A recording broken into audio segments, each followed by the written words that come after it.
Tuhan bersamamu. Dan bersama rohmu. Inilah Injil suci menurut Santo Markus. Dimuliakanlah Tuhan.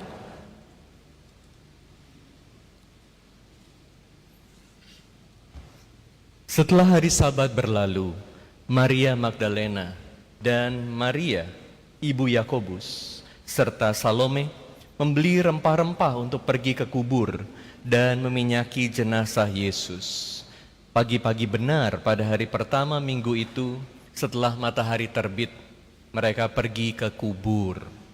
Mereka berkata satu sama lain, "Siapa yang akan menggulingkan batu itu dari pintu kubur bagi kita?" Tetapi ketika mereka melihat dari dekat, tampaklah batu yang memang sangat besar itu sudah terguling. Lalu mereka masuk ke dalam kubur dan mereka melihat seorang muda yang berpakaian putih duduk di sebelah kanan. Mereka pun sangat terkejut. Tetapi orang muda itu berkata kepada mereka, "Jangan takut. Kamu mencari Yesus, orang Nazaret yang disalibkan itu. Ia telah bangkit. Ia tidak ada di sini. Lihat, inilah tempat mereka membaringkan dia. Tetapi sekarang pergilah, katakanlah kepada murid-muridnya dan kepada Petrus, ia mendahului kamu ke Galilea. Di sana kamu akan melihat dia seperti yang telah dikatakannya kepada kamu." Demikianlah sabda Tuhan. Terpujilah Kristus. Haleluya. Puji Tuhan. Nah, kalau saya bilang haleluya, jawabnya puji Tuhan. Kalau saya bilang puji Tuhan, jawabnya haleluya. Haleluya. Puji Tuhan. Kita memuji Tuhan karena Tuhan sudah menghancurkan kegelapan dosa. Kita memuji Tuhan karena Tuhan memberikan terang pengharapan.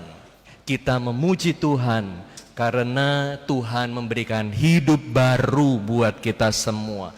Haleluya. Saudara-saudari saya yang terkasih dalam Kristus, hari ini saya mau mengajak Anda sekalian untuk merenungkan tema hidup baru dalam Kristus. Pertama, saya mau mengajak Anda untuk melihat gelapnya keputusasaan. Kedua, saya mau mengajak Anda melihat terang pengharapan. Dan ketiga, sukacita hidup baru. Kita belajar dari Maria Magdalena yang kita dengar dalam Injil hari ini luar biasa. Pagi-pagi benar dia sudah berlari menuju ke makam Yesus. Mau mencari Yesus. Sudah beli rempah-rempah dan mau diberikan, ditaruh di makam Yesus. Ini karena Maria Magdalena sangat mencintai Yesus. Tetapi siapa Maria Magdalena ini?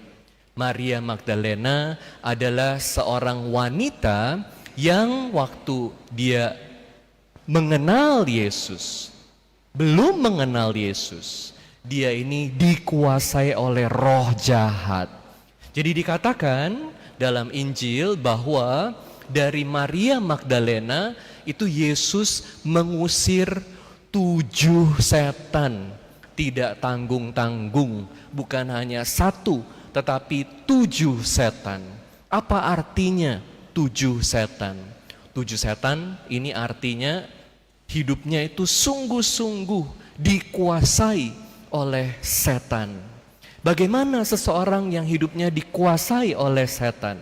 Kita tahu saat seseorang dikuasai oleh setan, itu artinya secara fisik dia menderita, secara mental dia menderita, apalagi secara spiritual dia sangat menderita. Oleh karena itu, Maria Magdalena sebelum mengenal Yesus, hidupnya sangat-sangat menderita. Dan tentu penderitaan seringkali membawa kita pada keputusasaan. Malam hari ini kita diingatkan oleh berbagai bacaan yang kita dengarkan. Tadi kita mendengar bagaimana kisah penciptaan Adam. Kita mendengar mengenai bagaimana orang Israel dipimpin oleh Allah keluar dari perbudakan di Mesir. Dan kita mendengar bagaimana janji penyelamat yang disampaikan oleh Nabi Yesaya. Kita juga mendengar bahwa kita semua oleh Yesus dibebaskan dari dosa. Bacaan-bacaan malam hari ini, bacaan yang sangat indah dan perayaan yang sangat indah. Ini mengajak kita untuk melihat bahwa hidup kita adalah sebuah peziarahan. Kita semua sedang berziarah menuju Tuhan. Dan sayangnya dalam peziarahan yang seharusnya adalah peziarahan yang indah, menjadi sahabat Tuhan, karena kita semua diciptakan baik adanya. Tetapi karena dosa, sekali lagi, karena dosa, kita jatuh pada penderitaan. Jadi kalau Anda bertanya, Romo, kenapa ada penderitaan di dunia?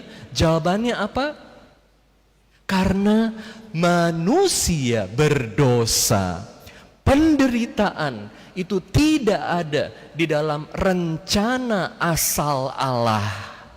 Sekali lagi, penderitaan tidak ada di dalam rencana asal Allah.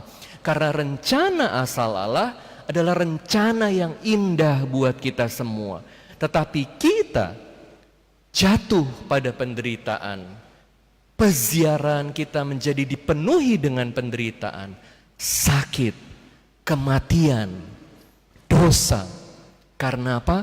Karena Adam jatuh pada dosa asal. Dan kita mewarisi dosa asal itu lengkap dengan efek dosa, yaitu penderitaan. Maka dalam hidup kita sehari-hari, kita tahu dari mana asalnya penderitaan itu. Dosa. Dosa selalu membawa penderitaan. Makanya Anda sekalian, kita semua harus hati-hati. Kalau mau buat dosa hanya untuk kenikmatan sementara, pikir berkali-kali. Karena dosa pasti merusak hidup kita. Dan dosa pasti membawa penderitaan. Saat kita dikuasai oleh dosa, saat kita ini kecanduan, terikat pada hal-hal yang duniawi, dosa, menderita gak? Menderita gak? Udah ngalamin penderitaan dosa? Udah ngalamin nyeselnya, kenapa aku ini berdosa?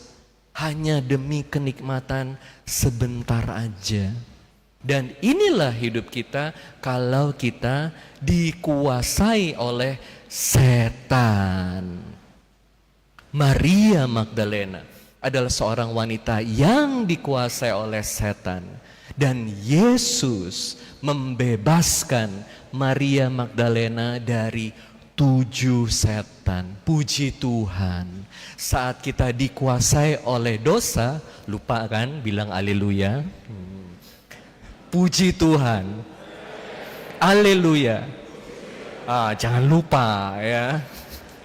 Jadi kalau kita ini dikuasai oleh setan, kita tidak bisa menjalani hidup dengan sukacita. Kalau kita dikuasai oleh dosa, bagaimana ada sukacita dalam hidup kita? Anda sekalian merasakan itu. Kalau dalam keluarga yang ada hanya marah terus setiap hari, ada sukacita gak? Kalau dalam keluarga yang ada hanyalah iri hati antar saudara, ada sukacita gak?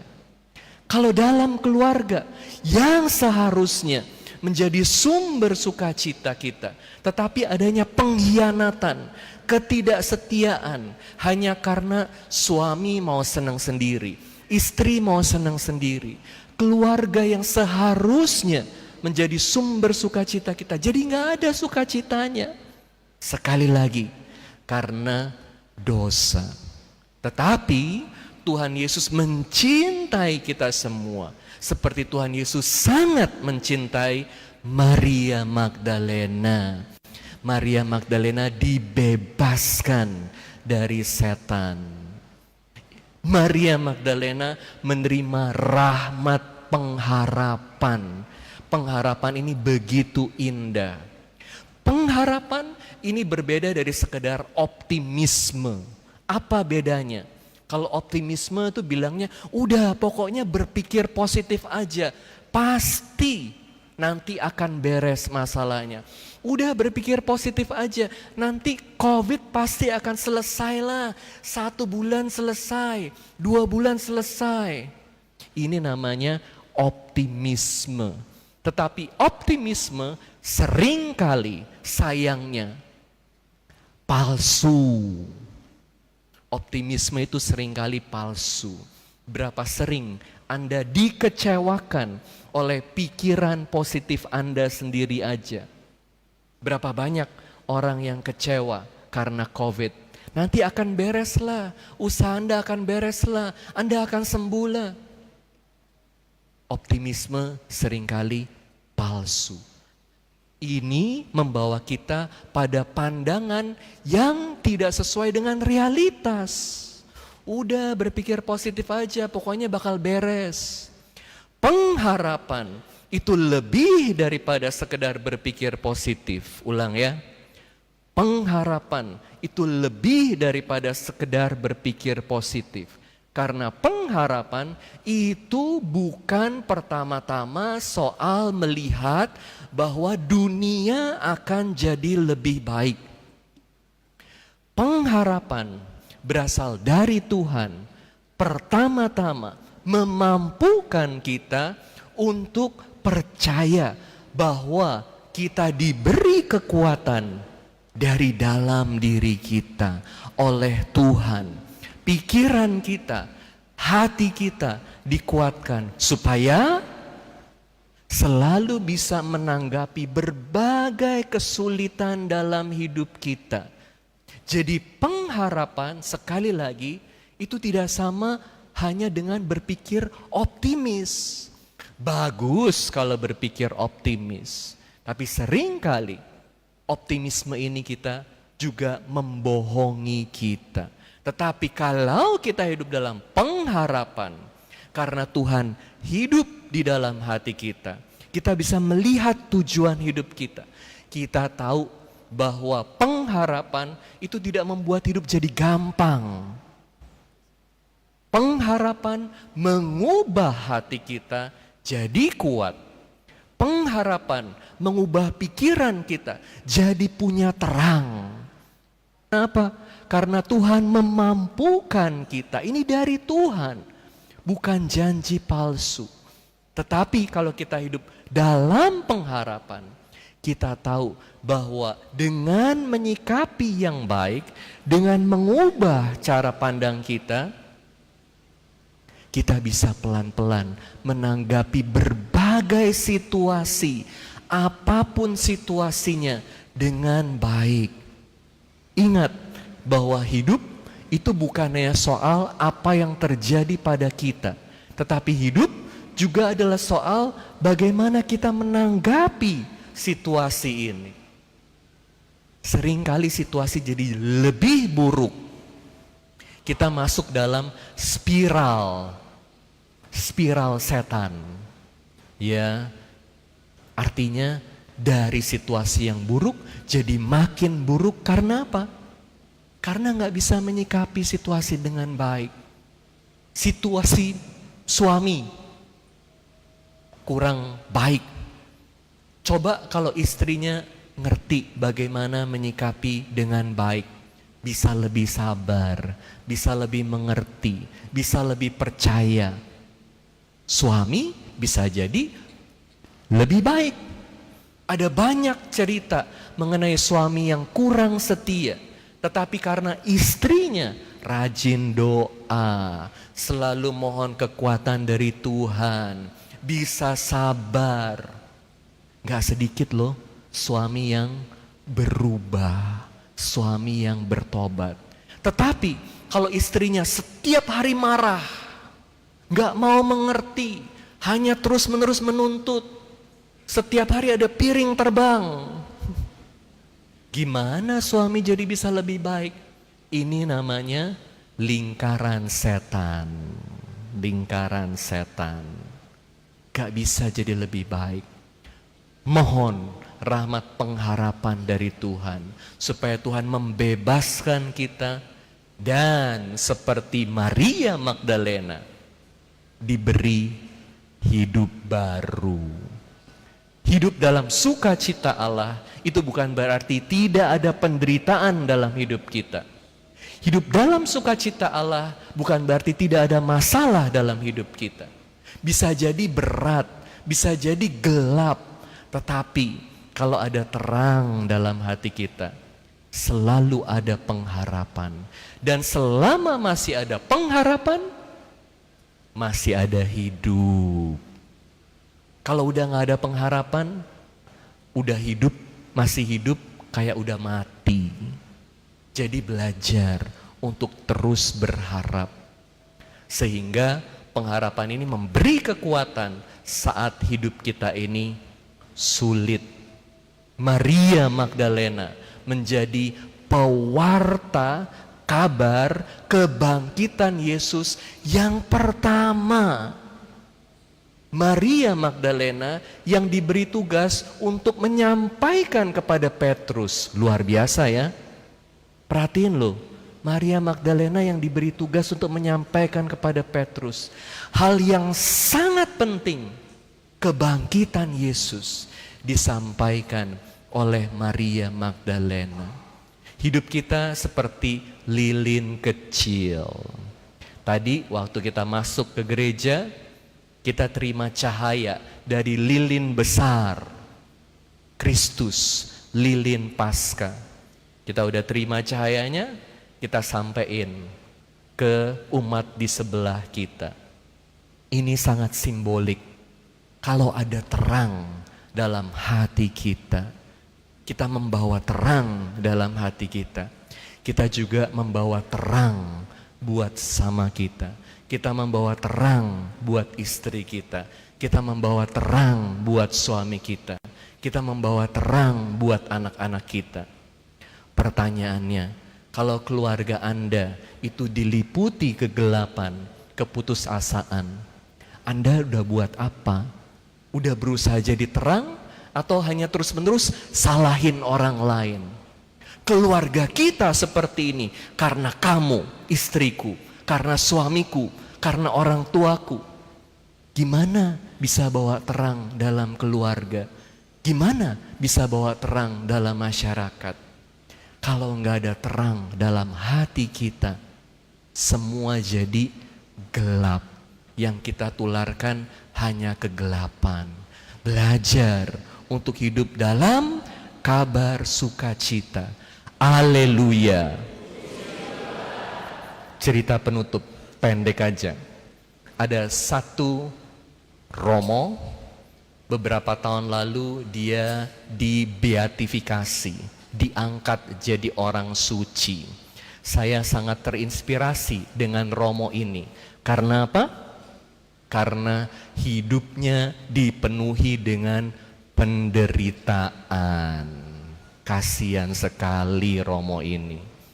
Dia namanya Solanus Kasey, orang Amerika.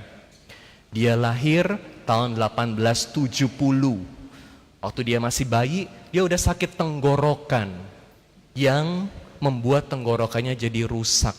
Jadi dia nggak pernah bisa bicara dengan baik, selalu terbatas. Sayangnya bukan hanya tenggorokannya yang terbatas, tapi hidupnya juga dipenuhi dengan berbagai keterbatasan. Dia seneng sama satu cewek, ceweknya udah seneng sama dia, udah pacaran, udah mau nikah. Calon mertuanya nggak setuju. Jadi akhirnya dia ini nggak bisa nikah, putus cinta. Akhirnya masuk seminari. Tapi ini bukan Romo Seto ya. putus cinta, masuk seminari. Ini Father Solanus namanya. Udah masuk seminari, mau mempersembahkan diri kepada Tuhan, luar biasa kan? Udah masuk seminari Projo di Amerika. Beberapa tahun dikeluarin. Karena apa dikeluarin? Bukan karena dia pacaran, bukan karena dia melanggar aturan seminari, tetapi karena dia kurang pinter. Kurang pinter dikeluarin dari seminari. Kasihan deh. Udah memberikan hidup buat Tuhan, masih menderita seperti itu. Kasihan kan kalau ditolak. Dia keluar, dia cari-cari seminari mana yang mau terima dia. Diterima di satu ordo Kapusin.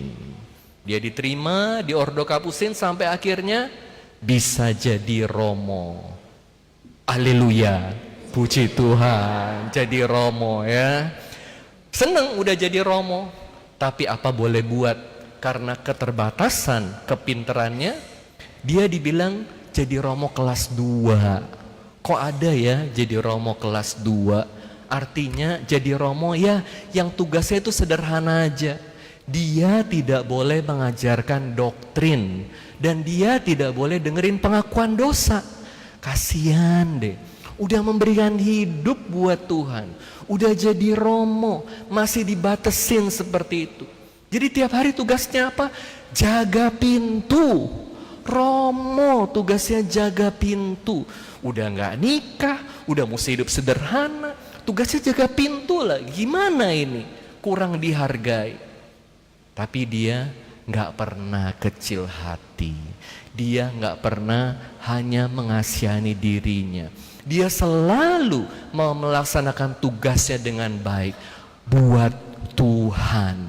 Karena dia mencintai Tuhan. Udah mencintai Tuhan, harusnya hidupnya kan enak kan? Ternyata enggak juga. Belasan tahun dia mengalami sakit kulit yang buat kulitnya, seluruh tubuhnya ini seringkali melepuh. Sakit kan kalau melepuh, di mana-mana melepuh kulitnya. Belasan tahun sampai dia meninggal. Hidupnya dipenuhi dengan penderitaan. Tetapi penderitaan yang dia jalani bukan berarti dia tidak bisa hidup dengan sukacita. Penderitaannya dipersembahkan kepada Tuhan. Penderitaannya membuat dia semakin bisa mengerti orang lain, menerima orang lain, mencintai orang lain. Sehingga ada puluhan ribu orang yang merasa sangat dicintai oleh Romo Solanus ini. Beberapa tahun sudah dia meninggal, dia diangkat jadi orang suci. Luar biasa. Tentu ini adalah satu hidup yang sangat indah, satu hidup yang dipenuhi dengan penderitaan, tetapi secara bersamaan dipenuhi dengan sukacita.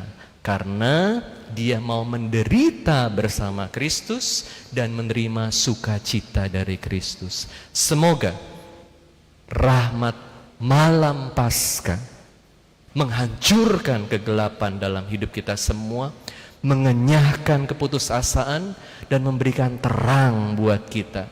Sekecil apapun terang itu, terang selalu membawa pengharapan. Semoga sukacita Paskah berlimpah di dalam hati Anda. Haleluya.